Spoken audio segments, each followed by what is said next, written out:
Thanks very much, Ian, and great to see so many of you here. Thanks for showing up.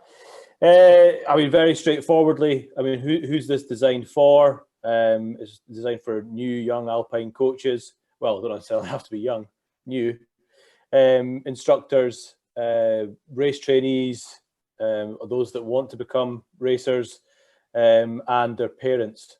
Pure and simply, if there's, I can't see who's here, but if there's more experienced coaches here, then great. By all means, it might help as a wee refresher, if nothing else. But I'll go through the objectives and principles of course setting, and I'll talk you through the rules. Being a TD, it's one of my remits, and then Mark and Ross, with their experience, will talk through setting in slalom, parallel, pro slalom, different types of courses, different types of gate combinations, and setting for training as well. We're going to start off by trying to show you a video here. It might be a little jumpy, but hopefully not. I think it's a video of Marcel Hirscher still, but it just shows you a pretty decent skier skiing a course, and you get to see the difference in timing and rhythm.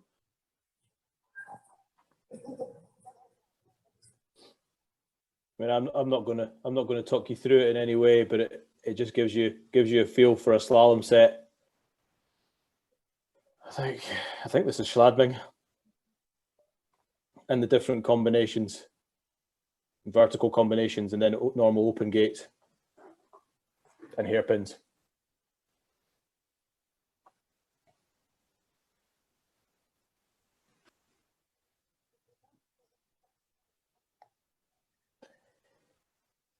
You've all seen it before, but it's always worth watching one of the best hills in the world, just to introduce you to course setting. Yeah, so what are the objectives of course setting? I've got 3 objectives here. I mean, the most obvious one is for competition, and you'll see Ross and Mark taught you through a number of different variations later on. We also obviously train. We train to race. We train for the racing environment, so we use it for training and as a development tool. And not to forget that we also do all of this stuff for fun. Sometimes it might not feel like it, but we're all doing it for fun. The principles are pretty straightforward, but from a TD perspective, must comply with the rules and be safe, and that's, as a TD, and Roscoe as well, that's one of your principal roles. On race day, it's always important that course setters set the course to the level of the athletes and the trainees that are present. Sometimes you can see that at maybe national championship level, where sometimes course setters could get a bit carried away and make it rather difficult. What you really want to do is try and set it for the average level of the ski racer that's in front of you or in your training group. And some of the things that you're looking for with any course set, we're picking out slalom and giant slalom particularly here because it's the sort of racing environment that we'll see as an introduction, but they should all be rhythmical. They should all be challenging, of course. They should all use the terrain and promote the core skiing principles. And when you're training, what are those principles and what are those development outcomes that you're looking to encourage or you're looking to practice? So there's rhythm changes, control of your line, control of your direction, control of your upper body. Very important. Use Dave as an example of that. He's got a fantastic upper body, always very, very still. Speed of feet. Again, if you watched the slalom yesterday, that top section where it's flatter, very fast, very, very fast feet as well. You've always got to include both open and closed gates and vertical combinations. Again, the boys will talk through them in more detail later on. And always, it says here number 6, generating speed. I think I'd rather say controlling the speed at different sections and different sections of the hill. And again, that follows through all of the events from slalom right through to downhill. I'll run you through some of the rules, some of the more boring bits. And why have we got rules in place? There's many facets to that. Obviously, It's to provide, and ultimately it's to provide consistency for our athletes and safe racing and training environment. All of the rules that we apply, depending on the level of the race, have either come from FIS directly or through the GBR TD forum. One of the other mechanisms that we've got in terms of guaranteeing, maybe not guaranteeing is maybe not the right word, but hopefully guaranteeing the quality of the course setting, is Snow Sports Scotland are quite proactive in having a list of approved course setters, and all of the rules at seeded events must comply with the BAS rules that we've talked about, and also the FIS rules, depending on which event level we're talking about, and will be overseen by a GB or a FIS TD, again, depending on the level. And the rules vary per gender, per event, and across the different events of slalom through parallel and right on to downhill. So in slalom, for FIS and BAS, I guess everyone knows, because you've all attentively listened to the previous 3 webinars, you all know exactly what the difference is between FIS and BAS. In this circumstance, for slalom rules, fortunately, they're very, very similar. So there's rules regarding vertical drop, as in the vertical height from start to finish. And this varies by level. So World Cup vertical drop is different from an entry level or a sit race or a normal FIS race or a BAS race. So for slalom, for FIS and women's, the vertical drop is 120 to 200 meters. And the men's it's very similar. It's 140 to 220. And then the way that the course setter decides how many gates, I mean, they'll use a tape measure and they'll tell you about that. They'll use a tape measure and they'll determine the distance between each gate. But they need to hit a certain parameter, which is the changes of direction. So every turn is counted, and you need a percentage of turns per the vertical drop. So say, for example, for a vertical drop of 120 meters in slalom, you need to be between 30 and 35% changes of direction, and plus or minus 3, just to add to the confusion. So if the vertical drop's 120, you'd be looking at a gate range of between 33 and 45. So that just gives you an idea of how you know and how you work out how many gates you should have on any given course for slalom. It starts to change a little bit when we talk about children's racing. The vertical drop's slightly different. It varies from 100 to 160 for both boys and girls. And the change of direction also is adjusted slightly from 32 to 38. So there's a wider range, and that's also plus or minus three turns or 3 changes of direction. When your number of gates is a percentage of the vertical drop, gradient has a bearing on that as well. So if you have a very steep slope, you move very close to the minimum number of gates, which you need to be careful for. And the opposite is also true, of course, that if the piste is particularly flat, then you'll perhaps struggle to get the gates in. And that's something that you see more often than not, in actual fact. In terms of the British artificial rules, so when we come indoor or when we go onto the dry slopes, the vertical drop is quite simply determined by the length of the slope. And the course setter has a little bit more freedom. Generally speaking, they use the same rules as they will when they're on snow. But the number of gates is determined by the length of the course and the characteristics of the slope. That's the exact wording in the rules, rather than being a predetermined percentage of the vertical drop. And there's slight differences in the level of race that you can run on dry slope based on the length of the slope. So up to 100 meters for a club national. And then for bigger events, for national events, for GBR series, you need a minimum slope length of 140 meters. So you might wonder why some slopes are homologated for certain levels of race and some are not. That's exactly what it's based upon, the length of the slope. Worth pointing out as well that single gate slalom is the norm. So outside gates are removed, and they are only required when we're talking about the start and the finish gate and combinations.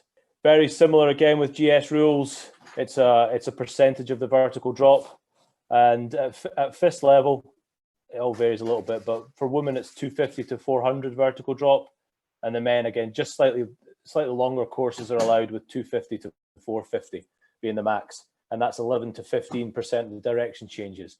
And worth noting that there's no plus or minus in that.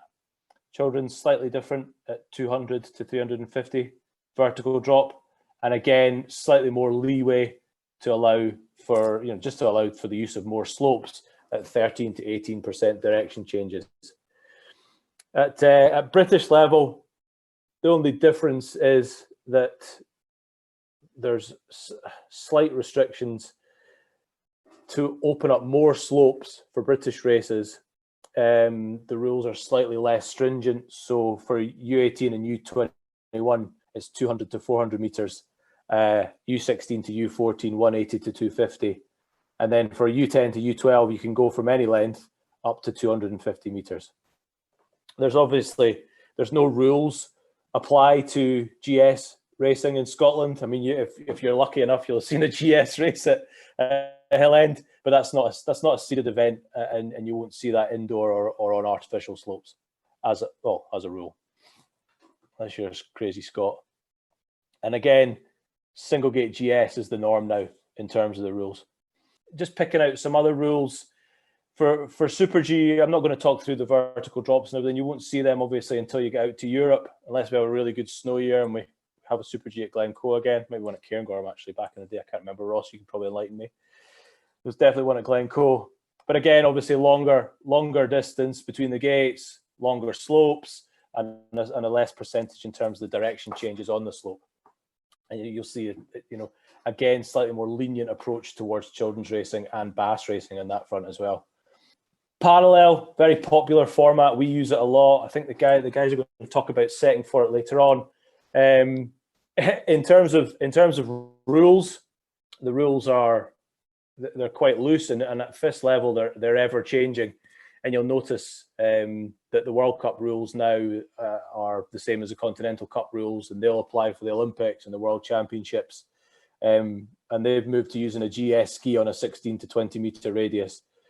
But that's not something that we do. We do more pro slaloms on dry mat, and there's very few rules associated to that.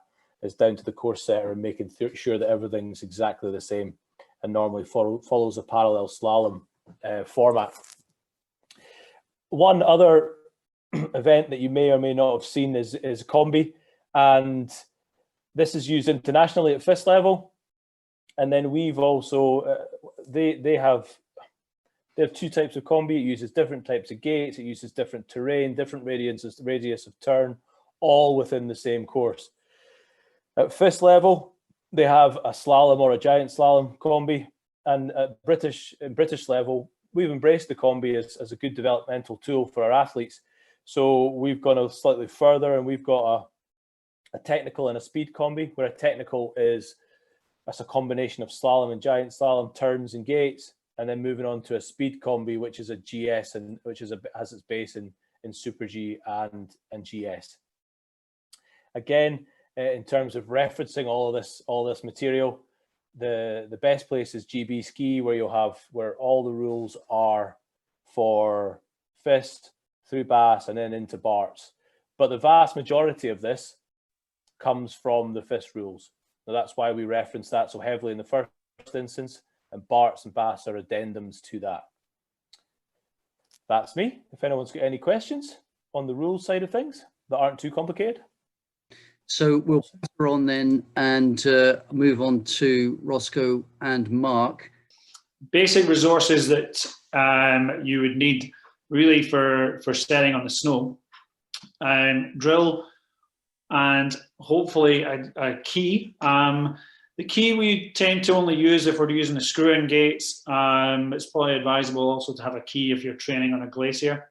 Anyone that's been training on a glacier and puts in a brush gate and leaves it in there for the day usually has a bit of a nightmare getting it out. So a key can still be useful to try and help get those brush gates out. Obviously for the Dendex, we have the same spring-loaded gates, but they tend to either come on a plastic foot or a wooden foot that we can actually use to set on a Dendex slope. So as you can see in the top three bases there. The drop-in gate on the left-hand side there, it tends to be used as the inside gate in a GS panel. And then for the actual turning gate, we tend to use the screw-in gate or a brush gate. If you were to use that drop-in gate as the turning gate, you would probably find it would get hit pretty quick and would probably come out of the snow. So you always try and make sure you use that one as the inside gate, the non-turning gate. The other thing you may use, if you're setting a GS or a Super G, you might want to get a rangefinder. And that would give you more of an idea, which usually mostly used for golf, but it can be good for setting a GS or a Super G. If you get. I guess just some of the other things about the gates as well. There's different diameters for sort of the younger athletes and the older athletes, and then also when you're doing training courses and stuff, you've obviously got the smaller gates, the stubby gates, which we can chat a little bit about when we're on to the training, and you've got brushes as well. So they're other things which you could find beneficial when you're setting the course, which obviously Mark and the guys use quite a lot anyway. Obviously, if you're on a training piste, you've really got to look at the conditions that you've got. If it's icy, if it's soft, if it's hard packed, whatever conditions you have. Also, visibility will come into whether you're going to be setting the pitch. If it's going to be flat, you've got some steep. So if you've got a roll in the middle, blind spots, available piste length, and obviously the age group that you're setting at. If it's a training course you're going to be setting, more than likely there are going to be other clubs involved in it. And if you're on a glacier, there will be many clubs that will be involved.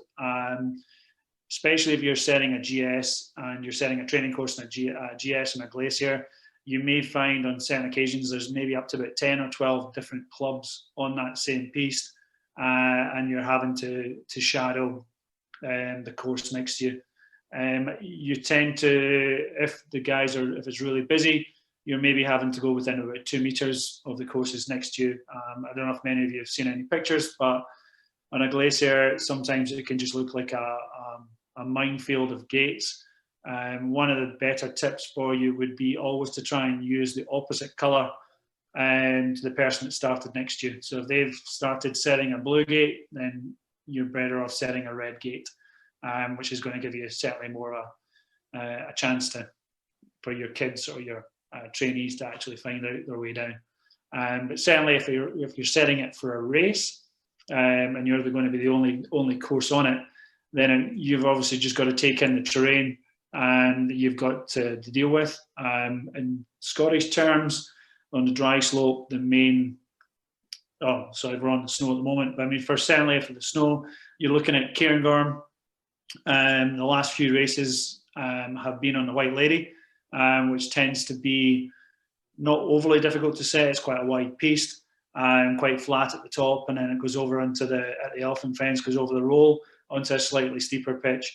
The last few years, we've had to contend with rivers, rocks. I think there was a rock on the bottom right-hand side of the course near the Scottish Ski Club hut.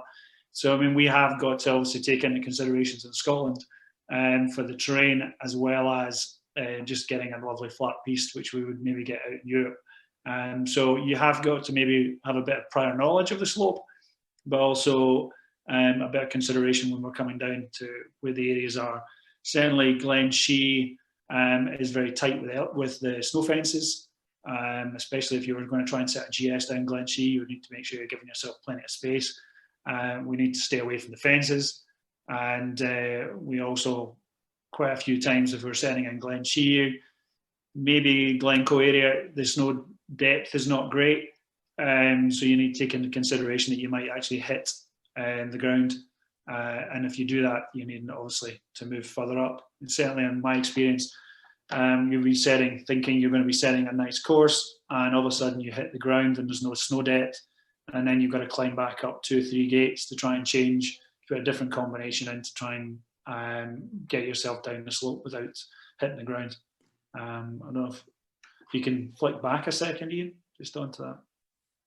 So in terms of age, ability and the pitch, my advice, I mean, hopefully Ross's advice would be on a steeper pitch, you're going to set it slightly turnier, more offset.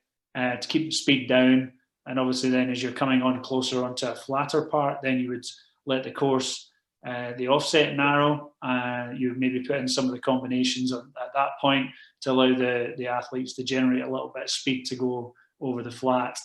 The ideal situation is you're looking for them to try and keep a continual speed rather than slowing up and speeding up again. So if we can keep a constant speed all the way down, that would be an ideal situation. The majority of the coaches, I think, on here will obviously have set on a Dendex. The advice here is obviously from the snow to the Dendex, it's roughly about 10% slower. That's for everyone apart from Callum and the guys that set at Hill End. I don't think Hill End's any slower than any of the snow slopes. So with the steepness you have at Hill End, the speed you can pick up is pretty good, or pretty fast, especially if we're going on to the GS slope. But the one things you've got to really consider is how wet the slope is or how dry the slope is. If the sprinkler hasn't been on, there's every chance that the slope's going to be quite dry, quite sticky. If the slope hasn't got a sprinkler system that can work constantly through the whole race, then you're probably going to have to advise them not to put sprinkler on at all, because then it might give certain numbers advantage over others. Obviously, there's less grip.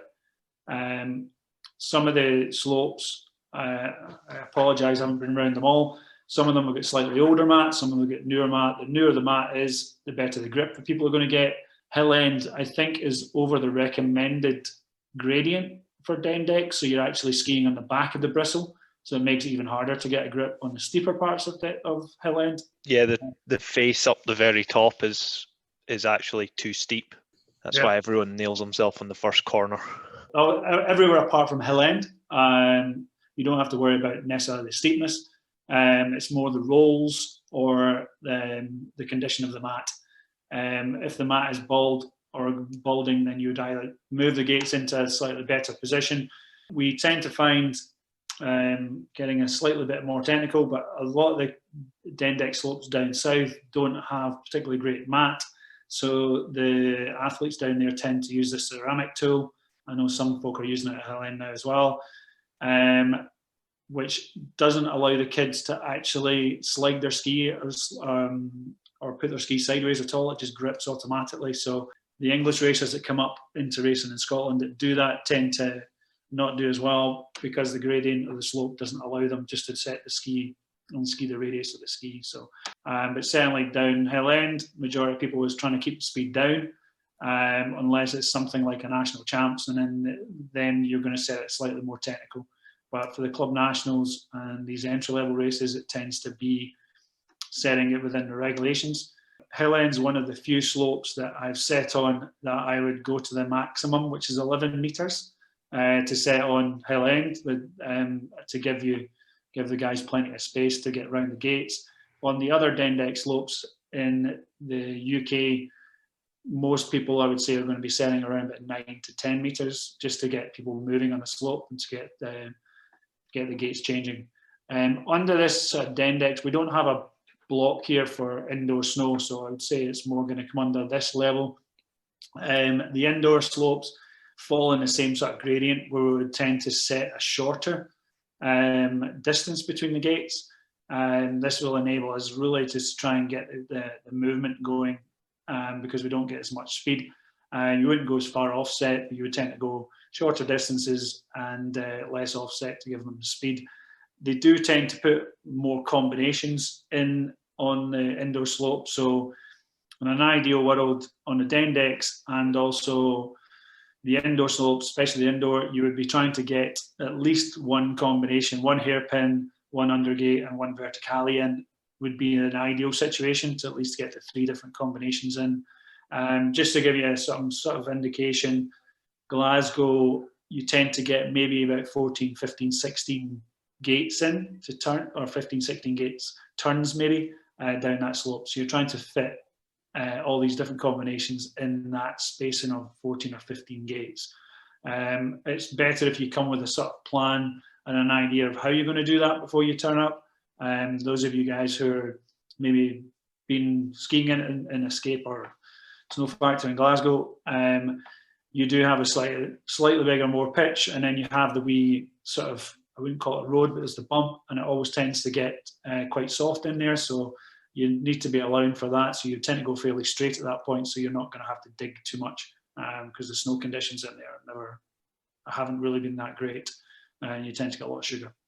But my recommendation for anyone that's going to be setting in there would be to try and go fairly straight over that part, and then the bottom part, the bottom 5-6 gates in a skate are quite flat, so you wouldn't want to go too turny on that point. What we tend to do on the indoors, if there's a race on, we'll set 2 courses. There'd be one that would be set with the aim of being the girls' course and the minis course, and then there'd be a course set for the boys, and then there'd be the boys' course would be for the girls' second run.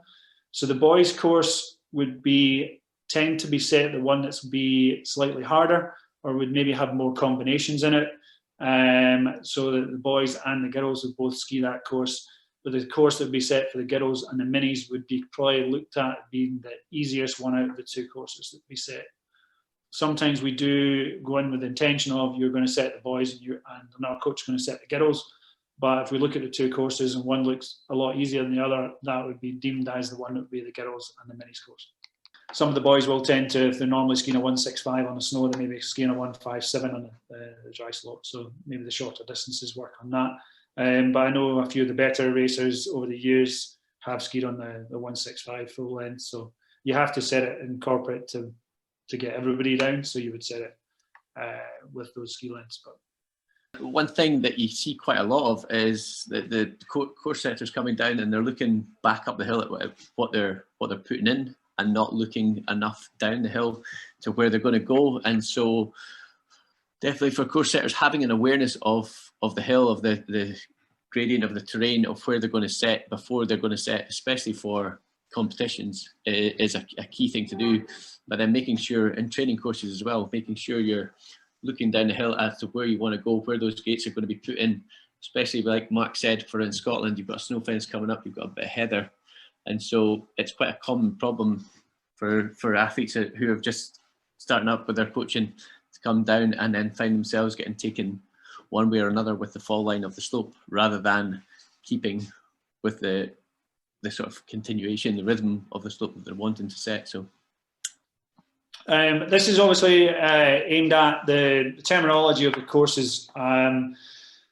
What we would class as be a corridor would just be a straight run of maybe 10, 12 gates, just going straight one turn to the next. When we're setting it for more younger training, you would maybe set the same distance, the same offset in a corridor. So if somebody could get into the rhythm of the course, they would be feeling as if they're doing the same turn, and they can actually think about practicing the turns and the pressure. What you would tend to find as you move further through into FIS or into the harder races, in a lot of the corridors, they'll mix the distance up. But I think in majority of the children's races we go to, majority of the course setters will be nice to the athletes and set, say, 10 metres, and they'll set every gate 10 metres, and it'll be roughly the same offset. So as a corridor, we would tend to put in a nice combination. It'd be trying to get the kids skiing well over a certain length. The control gates tend to be the outside gates, the gates that we're not actually going to turn around. So we would need to make the course legal, you need a control gate on the first gate, the last gate, and when we're in a combination of the hairpins or the verticales, we would have a control gate at the bottom or at the top, if it's depending how it's set. And if we have an under gate or a delay gate called banana, we would have a control gate on that side as well. So there would be gates you would look up at on the course that the athletes are not actually going to turn around or go anywhere near. So sometimes we would advise to try and put some control gates in training as well, especially on the combinations of the verticales or the hairpins, because there's a lot of kids that turn up for a race and they've never actually had the control gate in there on a verticale or a hairpin, and they end up going around that extra gate thinking it's another gate to turn around. So one recommendation would be in training is to try and put some extra gates in as well, so the kids can actually get used to the extra control gates being there. The combinations tend to be the verticales, the hairpins. If we can put two together, it tends to be a combination of those rather than just going from straight corridor into one hairpin and back into straight corridor. It may go from like a hairpin into verticale or into delay gate. We tend to come across that a lot more in the indoor races. We tend to put quite a few combinations together in the indoor races to try and spice it up and to make it a little bit more of a challenge. The vertical gates would tend to be your verticale or your hairpin, which are set straight down the hill. But you can also set them off on a diagonal, depending on the level of athletes you have. Obviously, starting off, you're going to go more vertical. As you want to make it slightly more challenging, you would go slightly more diagonal. So the open gates tend to be more still like a corridor when you're setting these gates or open. Hairpin would be the single gate, double gate, single gate. Would be a hairpin. Delay tends to be the gate that we would make a longer turn on. So if we wanted to use a gate to move further across the hill, if we're veering over to one side, we could use either the hairpin or a delay gate to take us away from an obstacle or to take us further across the slope. Flush gate tends to be the verticale. The verticale would normally have 3 combinations in it. The flush would tend to have 4. Okay, so this is just giving you an example of the corridor. So I would say more of the guidance we're giving out tonight has been more the children's side of things. So the distance between the 2 gates, the red gate and the blue gate, you're looking at between 7 and 11 meters. So the offset would be depending on the slope and the gradient of the slope. I know that in most dry slopes that have not got a fairly big pitch on it, you're probably using about a mat width or just over. Hill end, I know you can probably go up to about 2 mat widths off on the steeper parts on hill end, as long as you gave that maximum 11. If you're going to go to the big offsets, then obviously you would go to more towards the 11 meters. So we would tend to you would set one rhythmical corridor, and then you could go into a combination, and then you could change the rhythm. It's quite a good way to change the distance as you would come in and out of a combination, like a hairpin or verticale. You might go from 10 meters offset and then change it after that into 11 or 9 or whatever. It's quite nice to use the hairpins and combinations to actually change the rhythm. And in terms of training and for the children's level, I would sort of tend to advise setting a nice corridor and the fact that it's the same offset and the same distance in between the 2 gates. And I guess for people who are just getting into this, if you're setting a nice rhythmical corridor for your athletes, having the mats is a good way to sort of make sure that you're using the mat width is quite a good way to make sure that you're able to set that rhythmical corridor. And the same when you're on snow, if you get up there early and it's been nice and pisted, you've got the piste markers, the piste machines sort of tracks that you can use. And that will help you set a rhythmical corridor as well. Just one thing on that, just to back up Ross there. If you're on a training hill and it has been groomed, sometimes it's quite nice or makes it a little bit easier if you can follow the line of the piste basher, especially if you're one of the first people up there, because obviously if it's quite tight and you set a course and you drift over to one side or the other, you're going to get a coach coming down one or two of the other sides of you, shouting at you because you've taken up too much of the slope. So this was just an example of the open gates, which we would have at the top, first and the last gate. So the legal limits, you're looking at roughly between 4 and 6 meters between the first 2 gates. If you were setting the race course, probably indoor more than anywhere else, or sometimes on the snow, it's quite good to sometimes use the same colour of gate at the top and or the same course, the 2 courses, and then you can get the control gate from that first gate. It is quite important before you go from the girls' course to the boys' course. Usually the 2 gates that need to be changed is usually the control gate at the top and the finish. We don't have so much open gates as we used to, because obviously now we use the single pole on the slalom. So it's just really the top gate and the bottom gate that would have that be called an open gate now. The hairpin gate tends to be this combination of 2 blue or 2 red gates in a straight line. So it's a quick turn The straight hairpin as we're coming down here, you get the combination of coming in. The distance between the two turning gates is a maximum of 6 meters, a minimum of 4 meters. There's not many places that would set 4 meters. I think maybe the World Cup at the weekend, it looked as if there was quite a few of them that were down to 4 meters.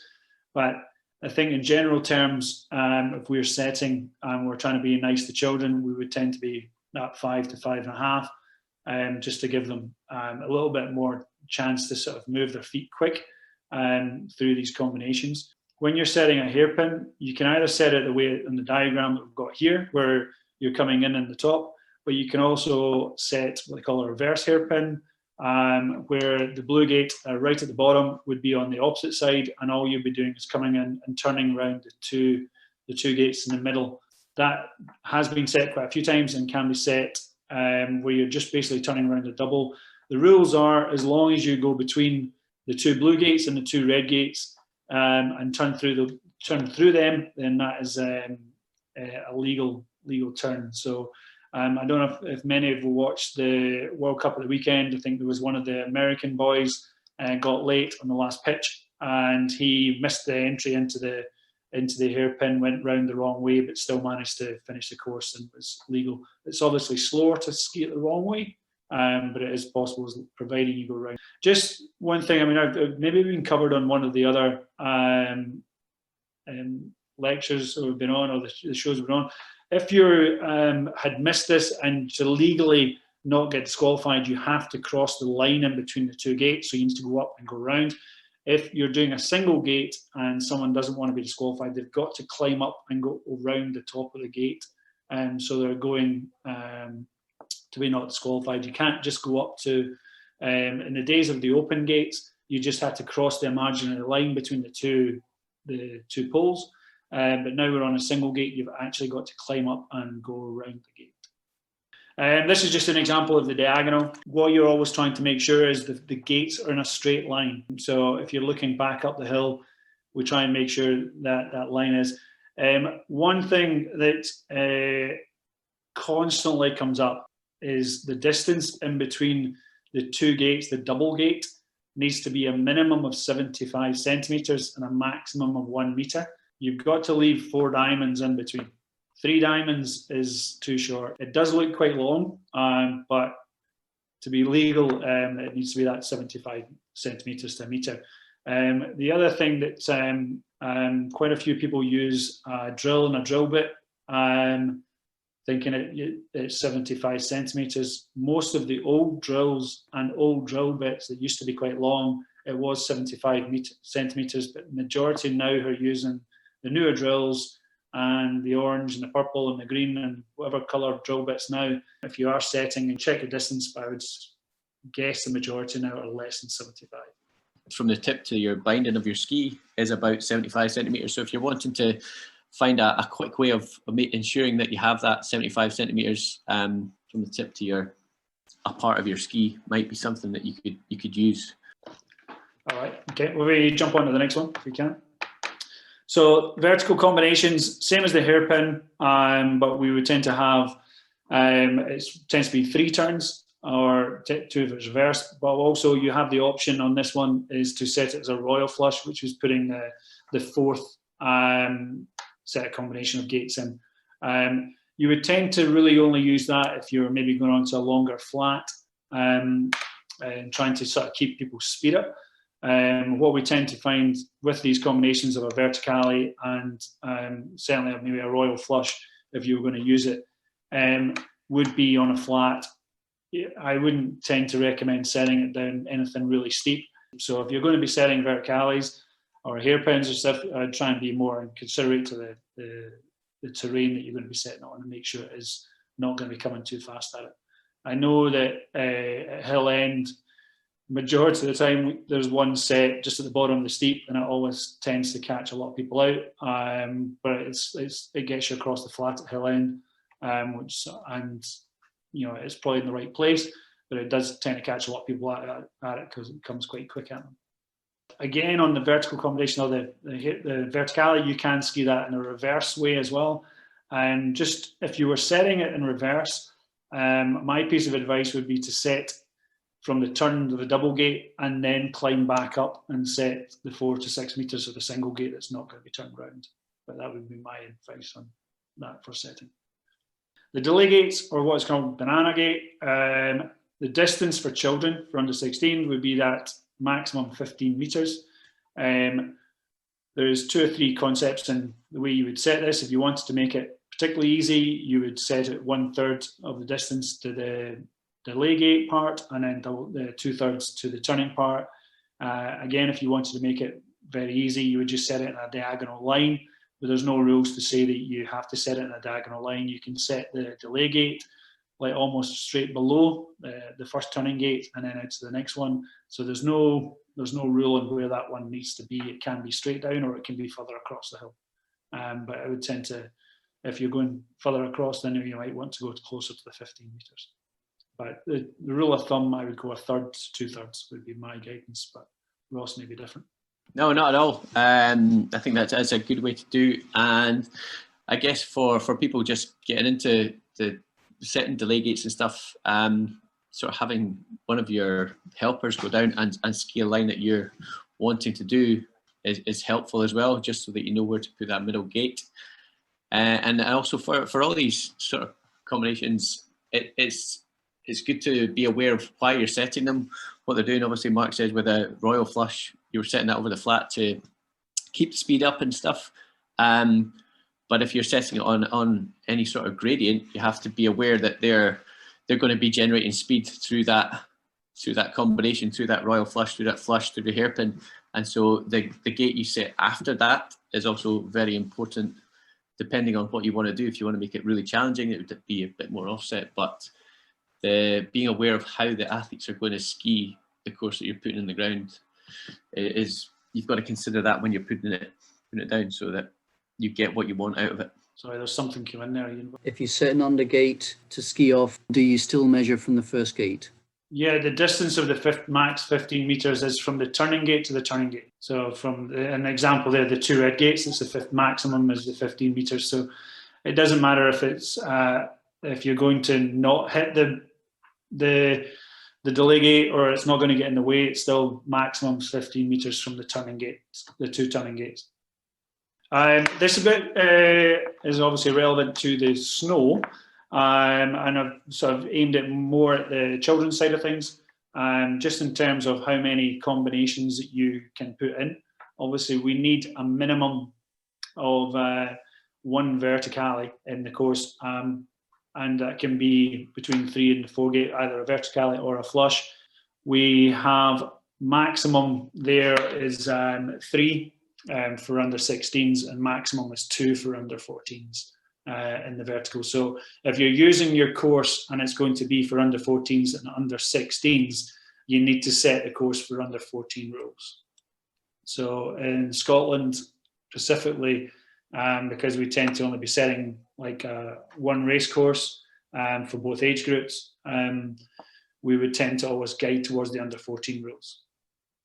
So we wouldn't put that extra combination in trying to get the under 16. So the course is legal for both, as long as we don't put any more than 2 vertical combinations in the course that we're going to use it for under 14s, under 16s.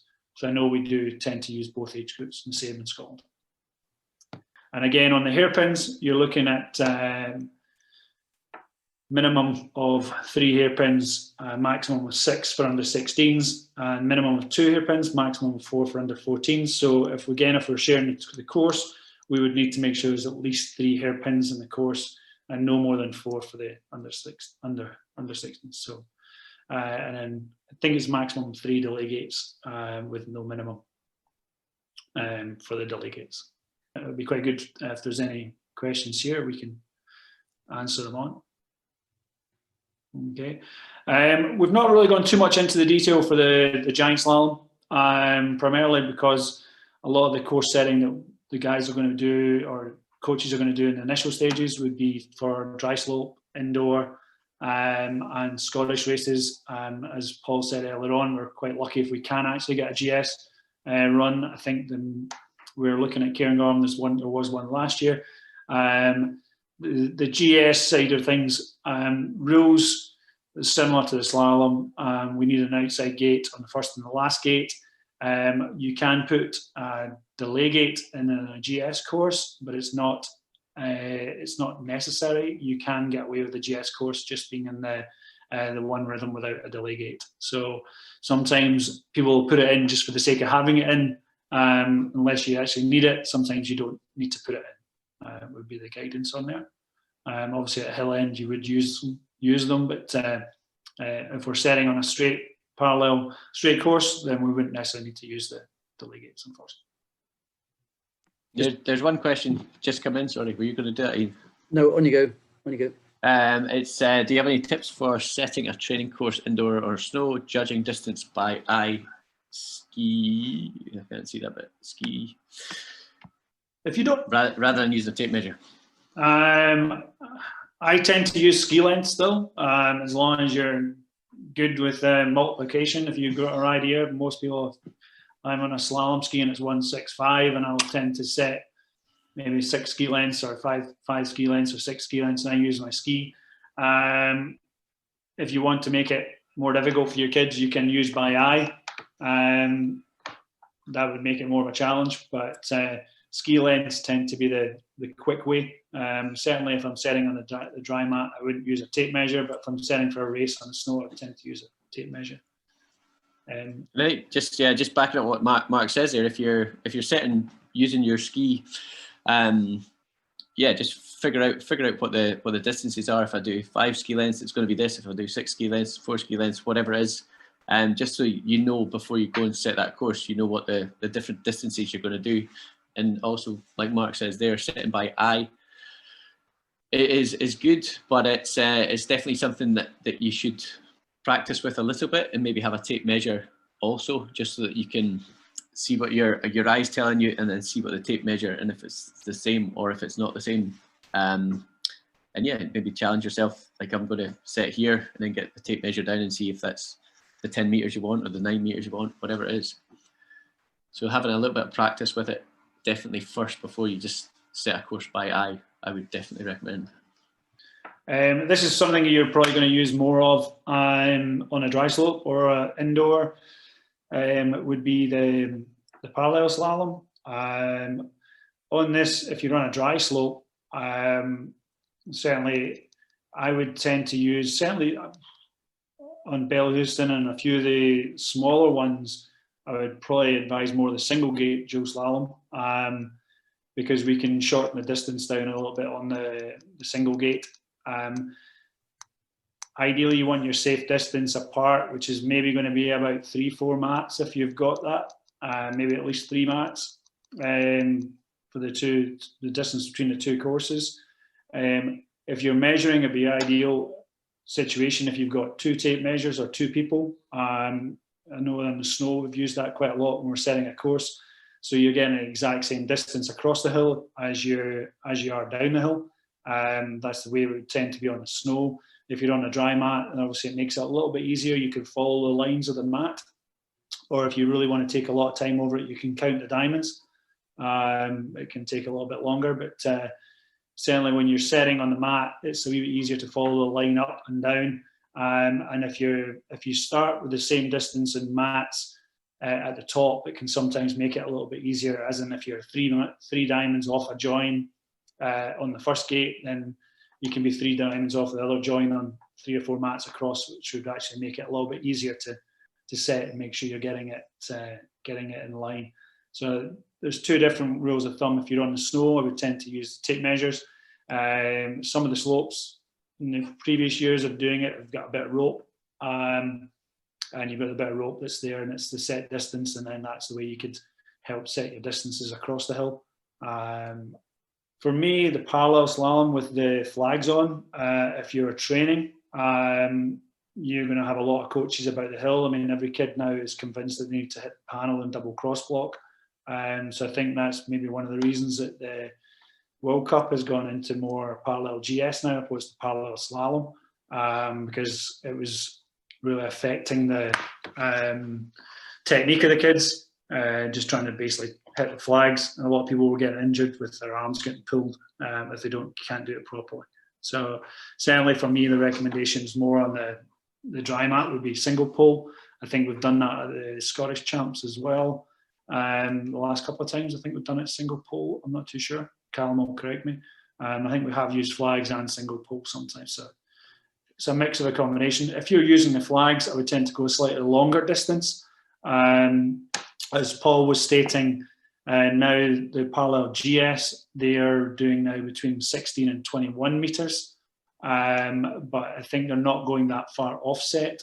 So it's maybe onto that 20, 21 meters, but they're not going that far across the hill. So they don't need to turn too much. It's making it a little bit faster. I think the general consensus, what we've had from GB, is to try and encourage some parallel GS skiing, because if this does stick, then obviously we're going to have to try and practice a lot more of it and try and provide racers that will be able to race for GB or in the events in parallel GS. If we can set some of them in the snow, that might be a good thing to try and start doing. Shorter distance and not so much of an offset would be a good thing to try. But certainly on the parallel side of things, I mean, this is one of our ones on the offset for the young kids. It's great, but I mean, you're probably 10 to 15 meters, but maybe to try and encourage the kids not to smack the gates would be great. But and they're recommending they're roughly from the start gate to the first pole, roughly about 8 to 10 meters. Minimum gap between the red and the blue course, 6 meters, which I think is about 3 to 4 diamonds. The mat is about 180-ish, I think, in terms of a crossway. Yeah, like Mark said, it's coming in and it's an Olympic sport now, but it's also a really fun thing for the kids to do as well. So encouraging more and more people to get out there and do that as part of their training as well. Just saying to achieve specific training goals. This is just more of an idea of some training courses that we've sort of thrown in here as well. Can be rhythm changes, controlling the kids' line. We can use brushes for that. We can put brushes up above the gate and trying to sort of control where the kids are going to start the turn.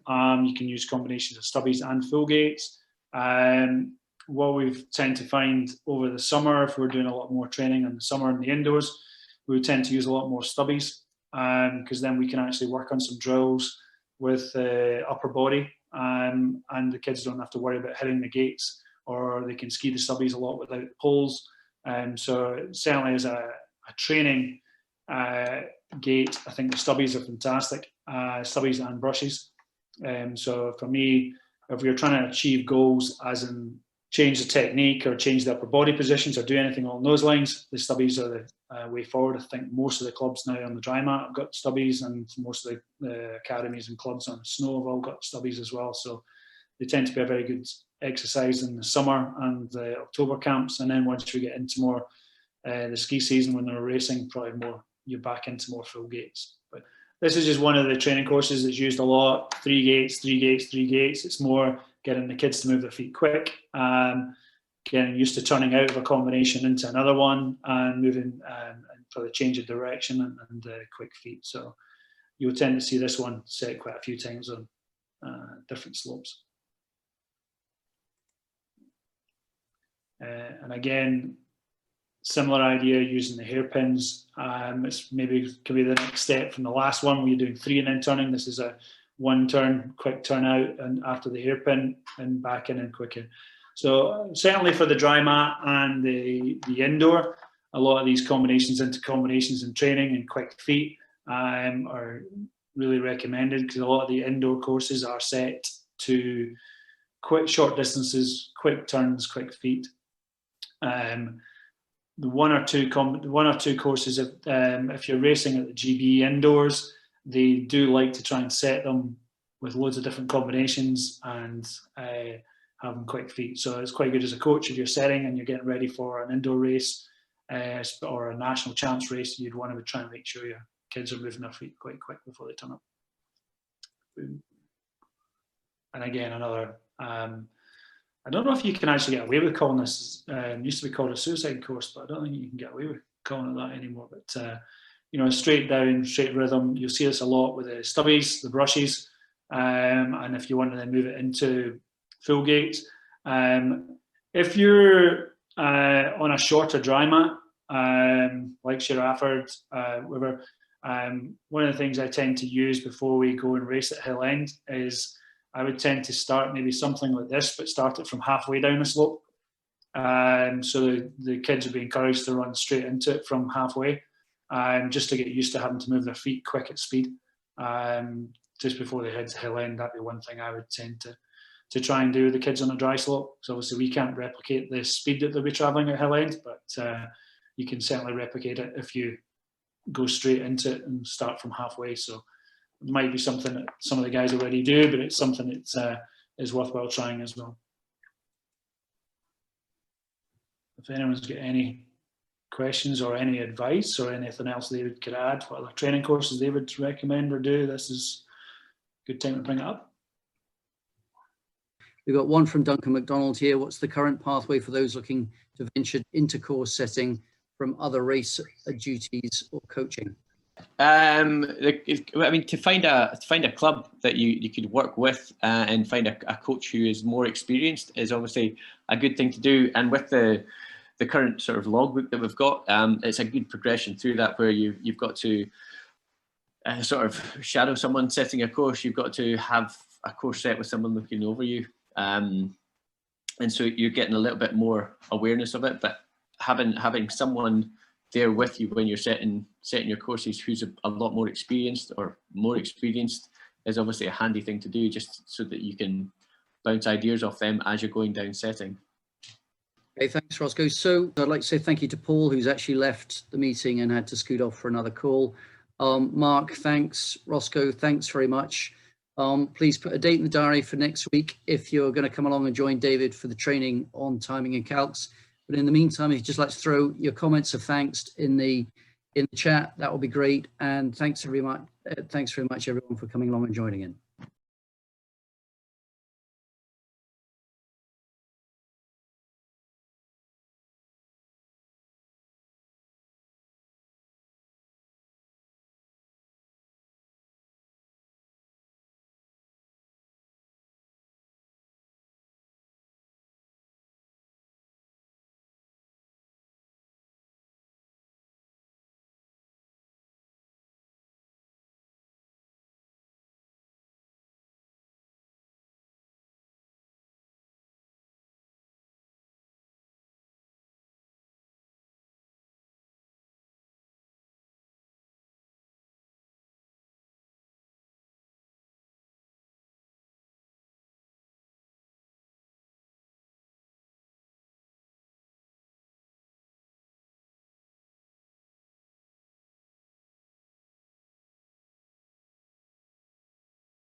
Okay, has anyone got any final questions?